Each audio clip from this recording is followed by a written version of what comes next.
తిరుమల శ్రీవారిని దర్శించుకునేందుకు వచ్చే భక్తులు తమ వాహనాల పార్కింగ్ విషయంలో ఇబ్బందులు పడుతున్నారు. సొంత వాహనాలతో పాటు ప్రైవేటు వాహనాలు, టాక్సీలతో కొండపైకి వస్తుంటే రద్దీకి అనుగుణంగా ఏర్పాట్లు లేవని చెబుతున్నారు.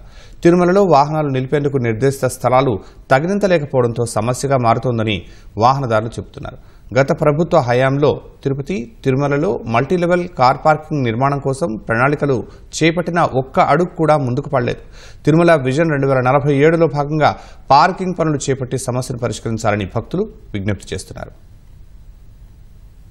తిరుమల శ్రీవారి దర్శనానికి వచ్చే భక్తుల సంఖ్య రోజురోజుకు పెరుగుతోంది. వాహనాలు పెద్ద సంఖ్యలో కొండపైకి వస్తుండటంతో తిరుమలలో పార్కింగ్ సమస్యగా మారుతోంది. రద్దీకి తగ్గట్టు కొండపై పార్కింగ్ ప్రదేశాలు అందుబాటులో లేవు.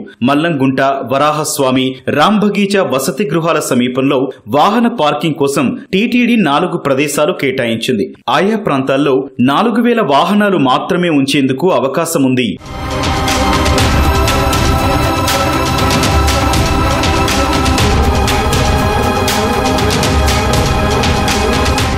రింగు రోడ్డు మీదుగా కొన్ని ప్రదేశాల్లో చిన్న చిన్న పార్కింగ్ కేంద్రాలను టీటీడీ సిద్ధం చేసినా అక్కడి నుంచి భక్తులు శ్రీవారి ఆలయానికి చేరుకునేందుకు ఇబ్బందులు పడాల్సి వస్తోంది. పార్కింగ్ ప్రాంతాలు ఆలయానికి దూరంగా ఉండటంతో భక్తులు ప్రైవేటు జీపులు, టాక్సీలను ఆశ్రయించి ఆర్థికంగా నష్టపోవాల్సి వస్తోంది. తెలంగాణ సిద్దిపేట మా దగ్గర ఏంటంటే మల్టీ లెవెల్ బాగుంటుందండి పార్కింగ్. ఇక్కడైతే ఏంటంటే మేము ఉండేది నందకంలో, ఇప్పుడు ఇక్కడ వచ్చారు పార్కింగ్. మాకు పార్కింగ్ ఎక్కడ పెట్టాలని కొంచెం దూరం అవుతుంది, ఇబ్బంది అవుతుంది. కొంచెం మల్టీపర్పస్ మాదిరి పెడుతుంటే బాగుండేదేమో అని మాకు నందకం నుంచి ఇక్కడ ఉన్నాం మేము. ఇప్పుడు వాళ్ళు కాల్ చేస్తే ఇక్కడ నుంచి మళ్ళీ అక్కడ పోవడానికి కనీసం 10-15 నిమిషాలు టైం పట్టుతుందండి.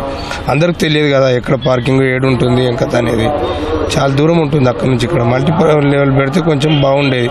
మేము రూమ్లు ఏం తీసుకోలేదు, మామూలుగా అక్కడికి వచ్చాము, దర్శనం చేసుకుని వాళ్ళు వస్తారు.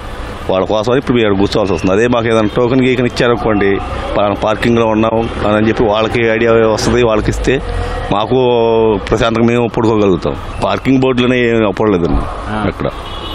ఇక్కడ ఉంటే పార్కింగ్లో పెట్టేసుకోవటం. మేము రోడ్డు పోయి ఖాళీగా ఉండగానే మేము పెట్టేసుకుంటాం. మాకు ఒక టోకెన్ ఇచ్చారనుకోండి పార్కింగ్లో, కస్టమర్కి కూడా మేము ఆ టోకెన్ ఇచ్చి ఇదో పార్కింగ్లో ఉంటాం, ఇక్కడ ఉంటాం మేము, మీరు ఇక్కడ రాండి అంటే వాళ్ళు వస్తారు. ఇప్పుడు ఇక్కడ ఉన్న వాళ్ళ కోసం మేము చూసుకుంటూ కూర్చోవాలి. వాళ్ళ దగ్గర ఫోన్లు ఉండవు. మాకు ఎప్పుడు ఫోన్ వస్తుందో తెలియదు. వాళ్ళు చేస్తారో చేయరో ఎత్తుక్కుంటూ తిరుగుతుంటారు వాళ్ళు. తిరుపతి, తిరుమలలో మల్టీ లెవెల్ కార్ పార్కింగ్ ఏర్పాటుకు 4 ప్రాంతాలు అనువైనవిగా గతంలో టీటీడీ ప్రణాళికలు సిద్ధం చేసింది. జీఎన్సీ, ముళ్లగుంట, శ్రీవారి సేవా సదంతో పాటు PAC 5లో యాత్రికుల వసతి సముదాయంలో కొంత భాగాన్ని కేటాయించేలా ప్రతిపాదించారు. అలిపిరిలో 2 మల్టీ లెవెల్ కార్ పార్కింగ్ ద్వారా 4000 కార్లు నిలపాలని భావించారు. వైసీపీ అధికారంలోకి వచ్చాక PAC 5 మినహా అన్ని ప్రతిపాదనలు అటకెక్కాయి. సీఎంగా చంద్రబాబు బాధ్యతలు తీసుకున్నాక విజన్ 2047 పేరుతో టీటీడీ అభివృద్ధి ప్రణాళిక రూపొందించింది. కూటమి ప్రభుత్వంలోనైనా మల్టీ లెవెల్ పార్కింగ్ ప్రణాళికలు వేగవంతం చేసి సమస్యలు తీర్చాలని భక్తులు కోరుతున్నారు. ఇక్కడ ఈ వెహికల్స్ ఎట్లా పెట్టుకున్నామంటే అందరూ పెట్టుకున్నారు కాబట్టి వాళ్ళని చూసి మేము ఇక్కడ పెట్టుకున్నాము. మా వాళ్ళు రావడానికి కూడా చాలా కష్టంగా ఉంది. మాకు సరైన పార్కింగ్ ఏర్పాటు చేస్తే మాకు బాగుంటుంది. డ్రైవర్లు వచ్చేంత దూరం నుంచి వచ్చింటాం కదా ఇక్కడికి. మాకు సరైన సౌకర్యాలు అందు ఉంటే మాకు కొంచెం రెస్ట్గా ఉంటుంది, మరి తిరిగి సేఫ్గా పోవడానికి కూడా అవకాశం ఉంటుంది. ఇబ్బందులు పెట్టినారు కాబట్టి వాళ్ళతో పాటు నేను అలాగే పెట్టుకున్నాను.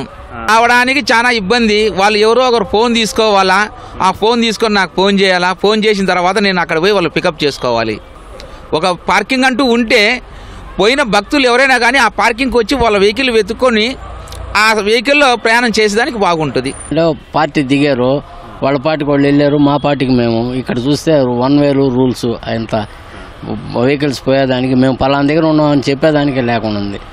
ఆ ఫోన్లు ఉన్నాయి కాబట్టి ఆ ఫోన్ చేసి చెప్తే రోడ్డు పైకి రమ్మని పోయి ఎక్కించుకొని వస్తున్నాం సార్. ఆ నెంబర్ ప్రకారం చెప్పేసామంటే ఆడకే వాళ్ళు వచ్చి పికప్ చేసుకొని మాకు ఎక్కేటట్టుగా మాకు ఫ్రీగా ఉంటుంది.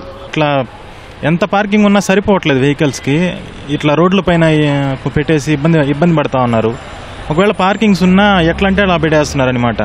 ముందు బండ్లు ఆపేస్తే వెనకాల బండ్లు తీసడానికి చాలా ఇబ్బందిగా ఉంది. అలా కాకుండా సిటీస్లో పెట్టినట్టు multi level parking stage type అని పెట్టేస్తే ఇబ్బంది లేకుండా ఉంటుందని నా ఉద్దేశం.